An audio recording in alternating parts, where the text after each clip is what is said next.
everybody. Welcome to Next to None podcast. I am super excited about our guest with us today, Angel Magasano. She is a powerhouse leader. She is a advocate for women, and I am super excited for you guys to get to learn from her today. I know I always learn something from her when we have a conversation, and I'm super excited. So, Angel, tell us a little bit about yourself. I know you've been on before, but our audience has grown, so just share who you are and what you do. Absolutely. So I am Angel Magasano. I am a founder. I am a business consultant. I own a publishing company. I'm a best-selling author. I'm a speaker. What I do really is I lean into educating women in business and in leadership and try to provide all of the wraparound services that they may need to grow in their own personal way. Angel, I love that, and I am a part of Little Black Book Women in Business, and it's an incredible organization, and I love some of the changes that you've started making, and we're going to get into some of that a little bit. But the first question I want to ask you is, what advice would you give someone who's showing up consistently but not seeing traction in their business? Okay, good question. I think that people do show up consistently, but consistently doesn't mean effectively. So I think that when you are working, but you don't see the bank account showing, reflecting all of that hard work that you're putting in, you're obviously doing something wrong, right? Mm-hmm. So education is usually the piece that's missing. As entrepreneurs, female entrepreneurs, we see a lot. Every nickel counts in the business development. So people will not spend money or invest in themselves or their education or their community because they want to DIY their way through a bunch of stuff. So when you're DIYing your way through a bunch of stuff, everything is diluted. So you can show up consistently, but then you're diluted on the back end of the business operation, mm-hmm. and you don't have the business acumen or education to get yourself out of that hole. So the result of that is frustration, burnout, bitterness, and an empty bank account. Yeah, that's not a fun place to be. It's not. Oh, I've been there. I've been there because I feel like I have made all of the mistakes that I'm happy to talk about, because as an early stage entrepreneur, I did not have the money and didn't see the value in investing in myself. Mm-hmm. Education, retreats, online learning, all of that was just a waste of money that I didn't have. But I probably could have saved myself a good solid 6 years had I just put something like that on a credit card and educated myself. That's good.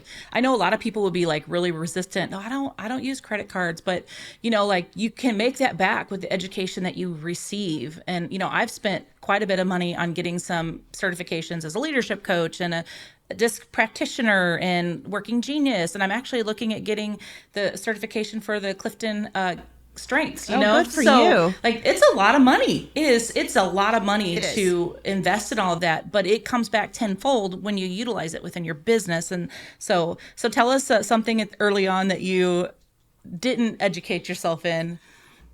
All of it. I mean, really, we could go down every single lane, because I started the Little Black Book community out of a necessity for myself, because I had left the corporate world. I started a hobby business, and it was a cake design studio. So I was making big, gorgeous, delicious cakes. And I just didn't know how to run that as a business, because my background is in marketing and in broadcasting. And so I didn't know how to run the cake business as more than a hobby business. So I started to commune and meet with other ladies who had different leadership abilities, and kind of a give and take. But I would say outside of networking and event planning, party planning, I made mistakes in every single lane. My first mistake was not delegating anything to anybody and trying to DIY every single thing, which just leaves you frazzled and missing sleep, crying overnight, all the things. And the other big mistake I made was not having somebody handle my books.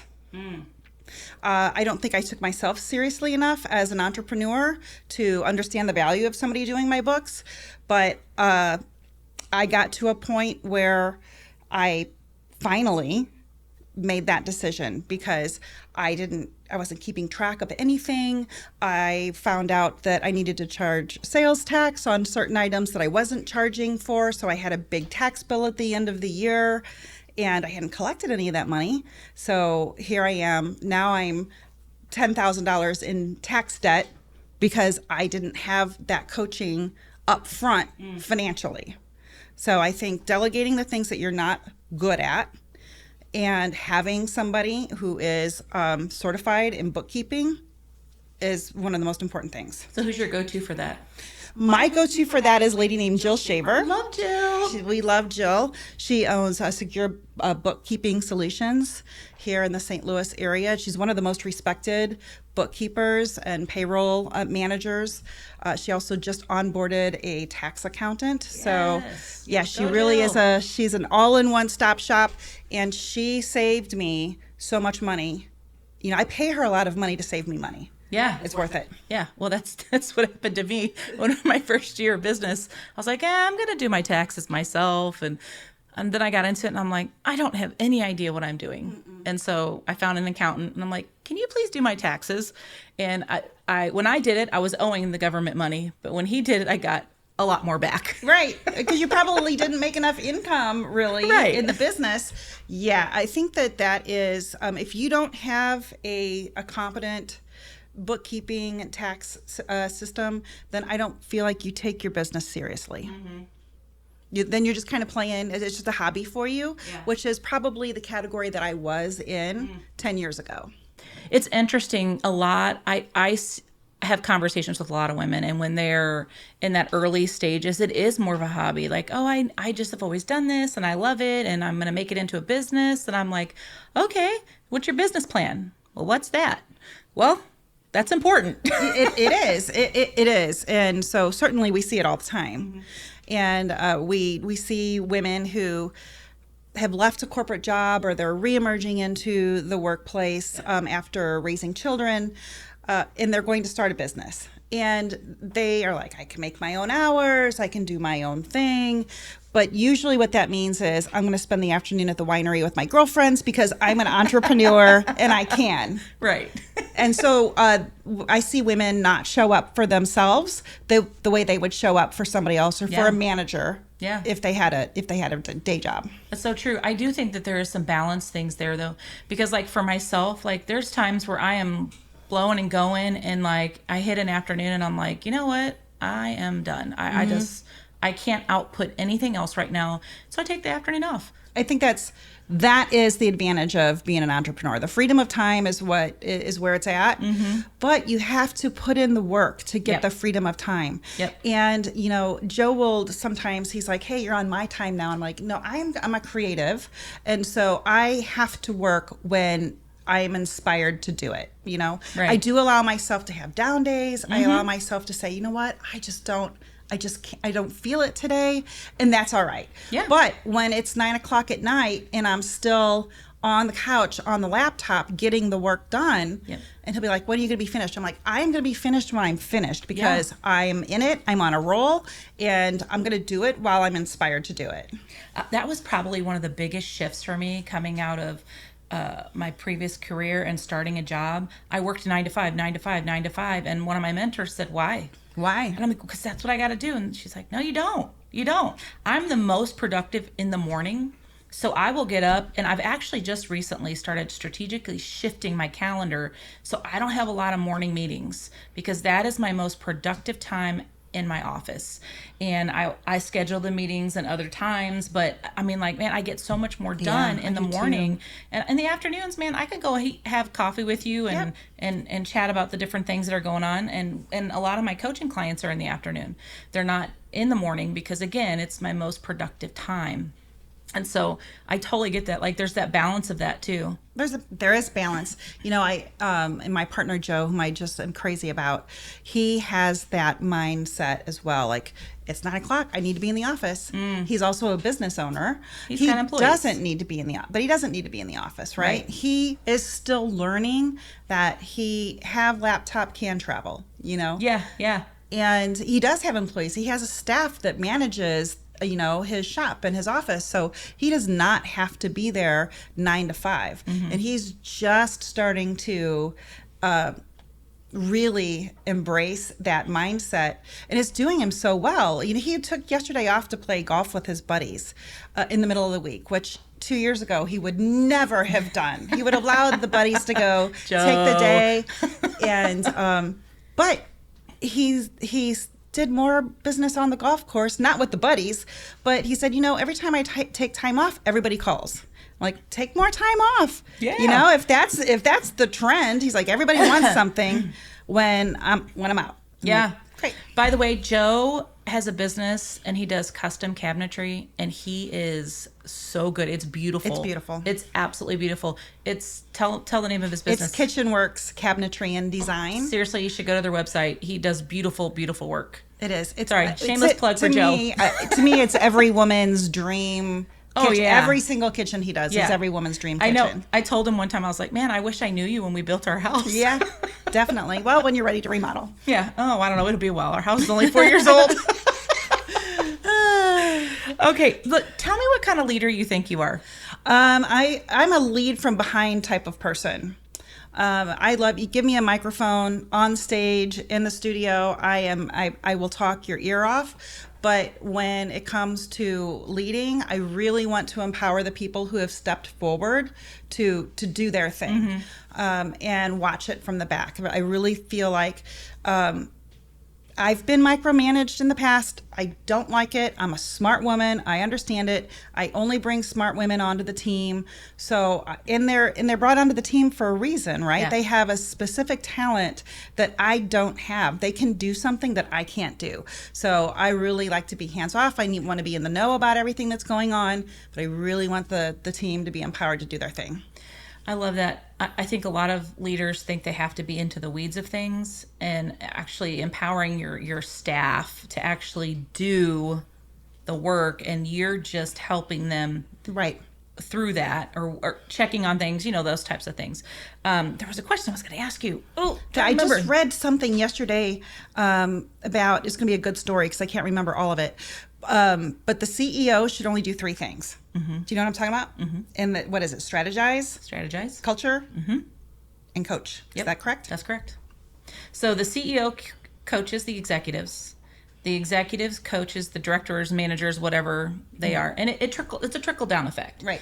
And it starts with the CEO. I always say this to business owners, is if you as a CEO are not coaching your executives, your business is going to be hurt because it's not starting at the top. Everything starts at the top and it trickles down. Mm-hmm. Yeah. Just does. For me, it starts at the top in the back. Yeah. From behind. But there is some of that. Like the CEO isn't down in the weeds of things, and they're not trying to figure all those things out. So that does kind of put them in the back, but they're always aware. Right. And they're always in the front in some ways too, because they're always checking in. Hey, how are we doing with this? Give me a report on this. What's going on with this? Absolutely. So yeah, I love that. So for you, I know you are creative, right? I am. And running a business and being creative is not always the easiest thing to do. But especially with what you do, you're running an organization that has how many women in it? About 600. About 600. That's a lot of people. 600 active. I feel like over the last 10 to 12 years, we've really served about 4,000 ladies. So we've had thousands of women come through our community. Just think about, those are all lives that you touched. Okay, I got to tell you this. The stupid fly is driving me crazy. No, don't cut this out. Oh, I was going to say, don't cut this out because it's hilarious. I was on a podcast and a spider literally started falling down from the roof. And I was like, there's a spider. He's like, is that a problem? I'm like, yes, it is. And he put it in the podcast. It was so funny. Well, Sorry. it's summertime here. While we're taping, there's all kinds of critters. You can do what you want with that section. So anyway, okay. Will be like, I'm cutting it out. You can do that if you want. Funny wants me to leave it in. I think it's fine. Like, I'm real. It is what it is. So okay, getting back to what you were saying, the leadership CEO spots are really, they really are about those 3 things. And sometimes CEOs get so stuck in the weeds of things that that's what creates toxic culture over time. You said about 4,000 women have been touched in some way, shape, or form by the organization that you're leading. So what I wanted to ask you is, how do you balance vision casting and keeping things, also keeping the day-to-day in mind with all the women that are all involved? So it can be tough, and we're at this point we work far in advance as well. So we've got our next 18 to 24 months is already planned and on paper. So that's amazing. However, trends shift. So business trends shift, social media trends shift, even things that are. The only word I can think of is trendy. Yeah, it all shifts. So when you're vision casting, you can see the vision, but you have to be open to bouncing into it frequently, and shifting it with the trends. Do you think that a lot of businesses don't vision cast for themselves? I think that small businesses probably don't go through that visionary piece of it because they are just working to get the job done, right? They're working to get the job done, to get the bills paid. And there's a lot of value in having quiet time and just seeing in your mind's eye what you want it to look like, what you want the experience other people are having to look like. And that's really, I started doing that as a practice in 2021. And so it has really shifted me as a person, and it has shifted the entire business plan. And it has grown exponentially because I understand what it is that I see for it. So then it's that much easier to make that happen.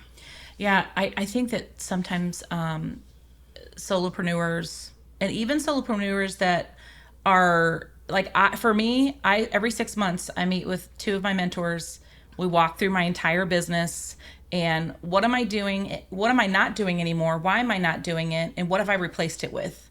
And have I replaced it? Right. And sometimes it just needs to fall off the list. Yeah. And to me, that is part of vision casting, because you're looking at where you are, where you're wanting to go. So, you map out hey, what do I want my income to be next year? And what do I want this to be next year? And I think small business owners, especially solopreneurs, miss out on that because they don't have a target to hit. Yeah, that's right. And it's different than goal setting. For a while, my vision was I wanted to have a big co-working space. I wanted it to be a big open space where women felt comfortable to come in and work and grab coffee and ideate with one another. And I'd be able to put workshops together and then after about a year of walking down that path, I'm like, I don't want to have to manage that at all. I don't want to have to be some type of rental or landlord type of situation and deal with contracts of people that are coming in to use the space. And that is not what I want to be tied to, right? Every day. So that got retired from the plan. I'm going to start using that when I meet with them. This got retired from the plan. That's right. I retire things. I love that word. And I retire programs and events and things all of the time because they don't have to be gone forever. But for now, they're retired, And it's easy. It's easier in my mind for me because I created all of these things. So every single little event that I have is a baby of mine. So I don't want to cut it or kill it, right? We're going to retire it. Well, good. I love this direction that you just went, because one of my questions I was going to ask you about is, can you tell our listeners what's next for LBB? Because that is all about vision casting, and you've retired some things within the organization to make room for what you see for the future. Yeah, it's some of the fun part of being an entrepreneur is making the rules and making the rules serve you the way you want to be served. So as an entrepreneur, you get to make all of the rules. Right. And as I have grown in my own business acumen and my own sophistication, since I started having more of a retreat mindset and understanding the value of going away with other people and having education pumped in and having accountability, I've really been able to take the organization as a whole in a direction that leans into business development. Love and it. I think it really goes back to 2020 when the pandemic hit, and we had so much going on all of the time in person, and it just went to zero. And we quickly pivoted to an all online programming platform, and we had hundreds and hundreds of women logging into our online programming. And at the time, we even had a chapter that was called 9 to 5, because there was an entire group of women who worked in corporate who were used to getting up and going into their workplace every day. Yeah. And now they're home and their children are home and they don't know what to do with themselves. And so all of the programming was very empowerment based, like, I'm okay, you're okay, we're all in this together. Yeah. And, we'll stand together and get through it, and very empowering in that way. And with my own business growth, I'm starting to see empowerment different. We're past that pandemic era, and we don't necessarily need to be in rooms all the time where we're talking about you're okay, I'm okay, we're all in this together, we're all good. And I'm starting to see empowerment more like financial independence, prosperity, legacy, wealth building. And those are very empowering in a different way than just the I'm okay, you're okay. Yeah. So the business development is what makes women empowered independently.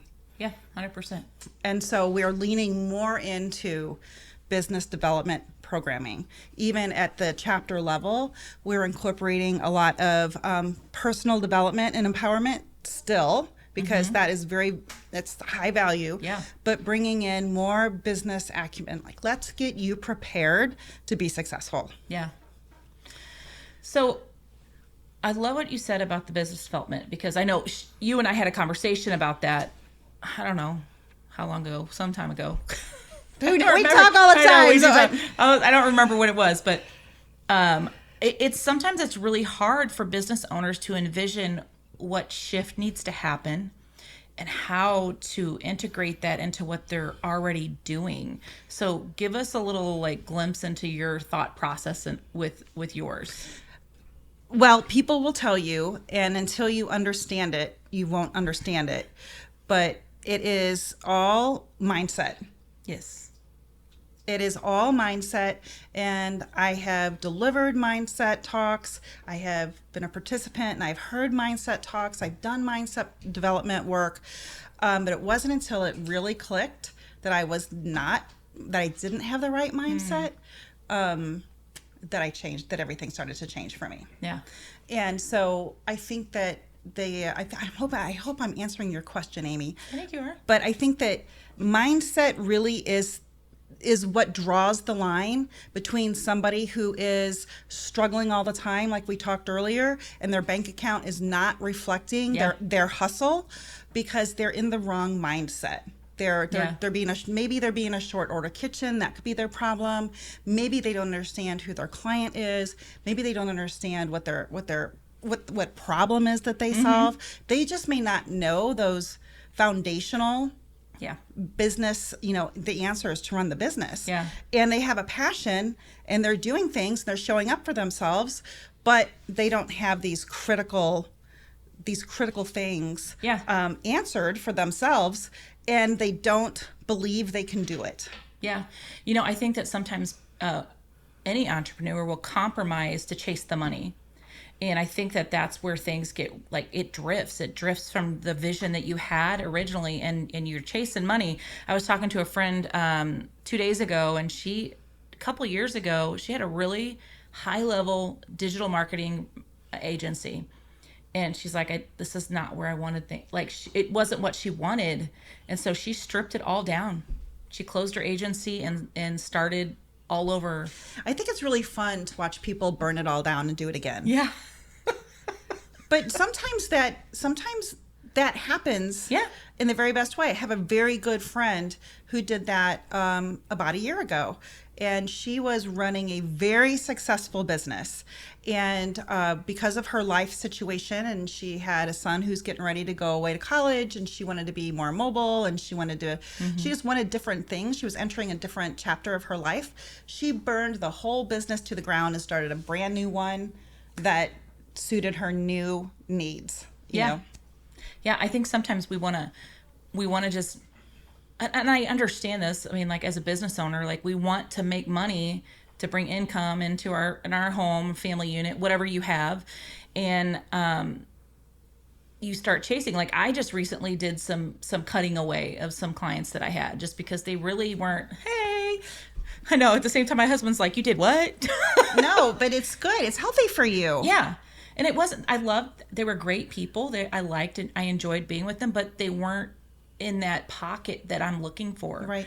And it's hard to do that because you take that away and you're like, oh crap, I just lost that income, but at the same time, it's like different opportunities are just all of a sudden just laying in my lap. So, and I know we've talked about this with one another too. When you allow that door to open, it's amazing what just starts to walk through because now you're aligned with your purpose. Yeah. Yep. And that is really fun to watch. But when we're entrepreneurial, if you can make $1, you can make $1 million. Right. You know how to do it. You just have to replicate it. And if you've built one business, you can build another one. Right. I love that. I want to shift because I want to talk about Little Black Book Publishing. Okay. Oh, I love it. So this has been one of the most fulfilling projects I have encountered in such a long time. I am an author. I've written several books, actually. I just finished another ebook called Clear to Lead, How to Eliminate. I love your brand. I just love it. Anyway, I am working on another full book like my other one, People First. What's it called? People First, the Heart-Centric Leader. So I'm working on that one right now. It's like, what's the name of my book? So I actually was so shocked with how much I enjoy writing. I'm a people person. I like being with people. I like being in the middle of all the things. But like, it is so therapeutic for me in so many ways. Well, it is for me too. As a creative, I love to write. I love to doodle. If I'm on a Zoom call, I always have a scratch pad there so I can like draw little hearts and flowers and doodle. And it keeps me focused. Yeah. But writing is really fun. I've written one published book. I'm working on another one. But having the publishing company is it was a partnership that I enjoy my business partner a lot. She's awesome. Shelley Snowperdia, the prettiest girl in the room always. Incredible author too. Incredible. Yeah, right now I'm reading her Last Flight from Tokyo novel. I haven't gotten to that one yet. Right in the middle of it. But she and I went through business building retreat together, and she said, she is an author's coach. And she said, I think that if we would marry your network and your vision to have wraparound services for women who are in business and leadership and women who are speakers and women who aspire to be authors, we could really put together a competent business plan that would serve those women so that they're not spending wasted time and money trying to self-publish, or they're not chasing a big publisher, which is just is out of reach for most people.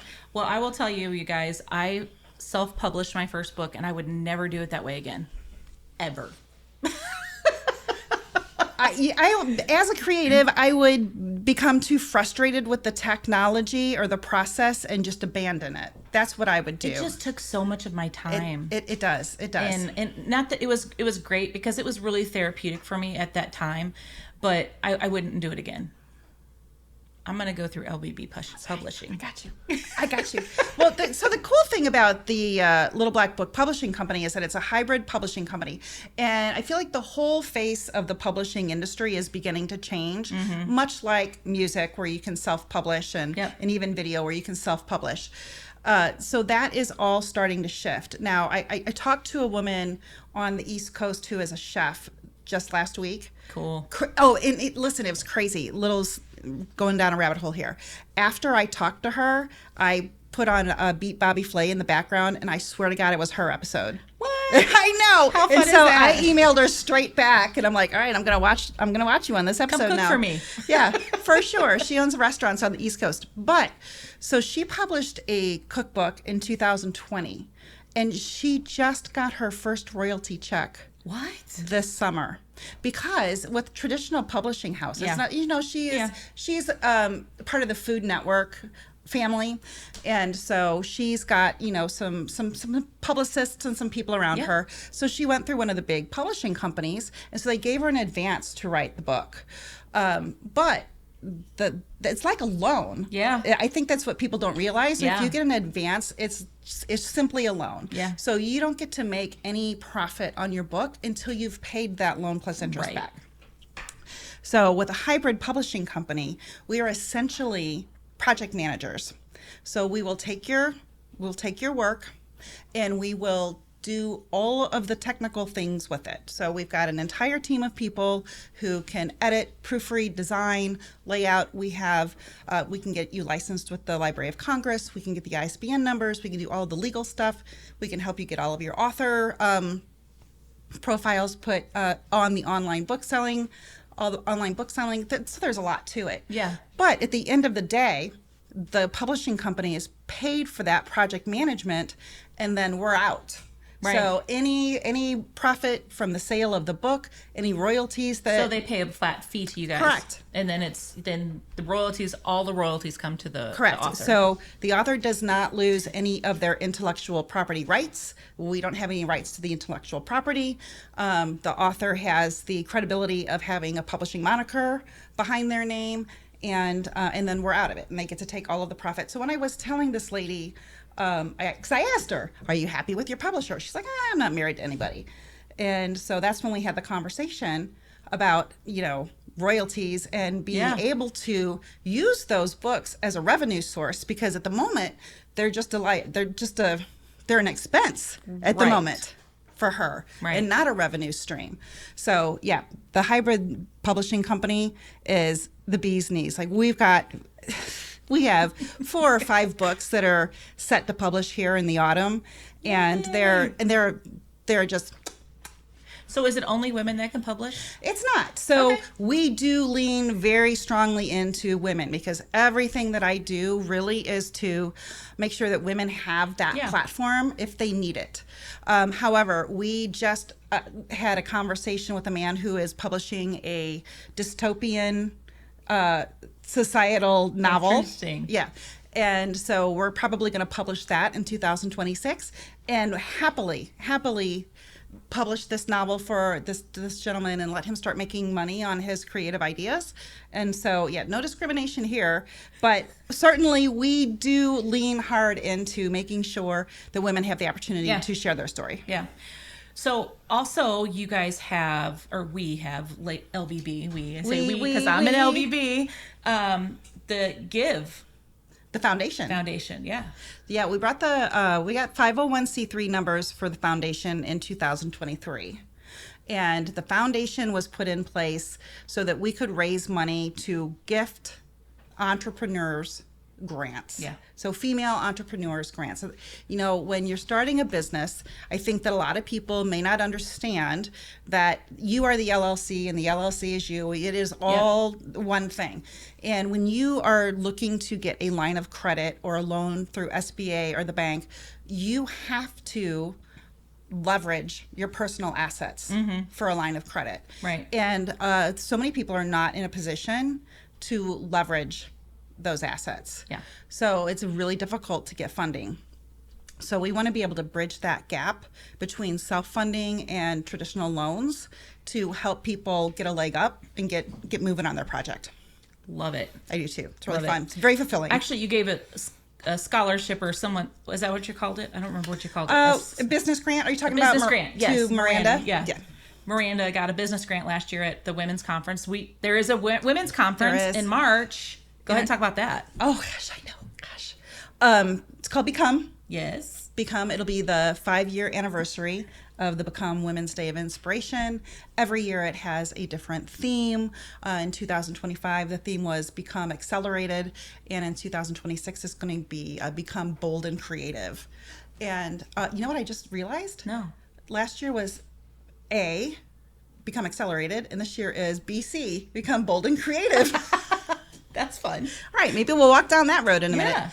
But yeah, so it is in March, and it is a day and a half of not only empowerment for women, both corporate and entrepreneurial women, but there are leadership and business-oriented workshops and mastermind sessions and experience rooms that are activation rooms where you can literally get some things done that you need to accomplish. Yeah. And it's a great conference that bridges it's not a gap, but brings together corporate women and entrepreneurial women, because women who work in a corporate office may feel like they're on an island. They may only get the programming that comes from the office or the HR department. Yeah. And a lot of entrepreneurial training is relatable to leadership development within their own jobs. And it is a really good opportunity for them to understand who the women are that are running the business community. Like, who are the women who are working in this community to run all of the businesses and have those connections. Yeah, there's some powerhouse women that have franchises, that have like larger businesses where they've got quite a few employees. Oh yeah, I mean, like manufacturing, retail, hospitality, just practitioners, all powerhouse women. Mm-hmm. And I love that we're incorporating the whole corporate female, like women in leadership in corporate America, because there sometimes isn't a lot for women in that space. And that's the feedback that we have been getting, that there's just not a lot of opportunity for especially high achieving women who are in director level, a vice presidential level and above. Like, they just don't have a place where they can go and get their cup filled and get some, self-development education. Maybe we need to bring back the 9-to-5ers. Well, maybe. See, it's been retired, but it doesn't. I'll do it. It doesn't have to. That would be fun. Mm-hmm. That'd be really fun. No, that could be a great integration to the conference, long term. Ooh, sorry, we're gonna brainstorming here. We're gonna mastermind right here on the camera.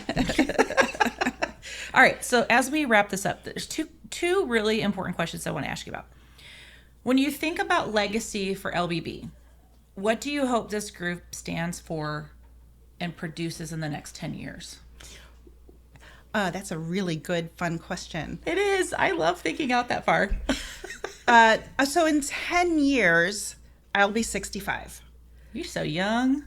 And what I would like to see, it, I feel like the community is so great, and it has expanded here in our hometown region so quickly. I don't want to keep all of that to ourselves. I would love to see this serve women from coast to coast. I would love for that to be the thing. Not only does it serve women, it literally serves the nonprofits, the 100%. the school districts in the area, because we have such a strong give back and community impact, give back in our mission. But in terms of legacy, I think I would really just I think about the individual who would send me a text and say, this changed my life. This set me on a path that changed my life. And I would love to see that replicated everywhere, because I feel like there are a lot of areas where women do not feel supported. There's a low glass ceiling in their community, and they need to know that they don't have to be on an island. So I love that you want to expand beyond the local community area here, and you're actually getting into a lot of other, like, you're down in Lake of the Ozarks, you're in South. We cover all of Northeast Missouri and Southern Illinois. Yeah. So we're starting to have conversations. Well, the community impact and the empowerment is starting to, like, our reputation is starting to precede us in other areas. So we're having ladies contact us from the Kansas City area, Nashville area, Indianapolis. Love it. And so I love it too, because like I said, I'm a big fan of what we're doing here. Yeah. And I would love for those ladies to also feel that same experience, the power of women supporting women. So if you live in an area that's not in the state of Missouri or Illinois area, or wherever you live, you have an opportunity to start a chapter in that area, and you could be that leader that makes a significant impact in some other women's lives. That's right. So how do they reach out to you? There's a website, womenoflbb.com. There's information on that site of how you can bring our community to your community, or you can send us an email at connect@womenoflbb.com. And write that down. Get in touch with us, because we would love to support you through supporting other people. Because as a cheerleader, I've always been a cheerleader. You can see how just your motivation of others will help them succeed. Yes. And it's very fulfilling. So if somebody is in an area where there is a chapter, how do they get connected? What's the best way for them to go about that? Right. What should they ask when they go?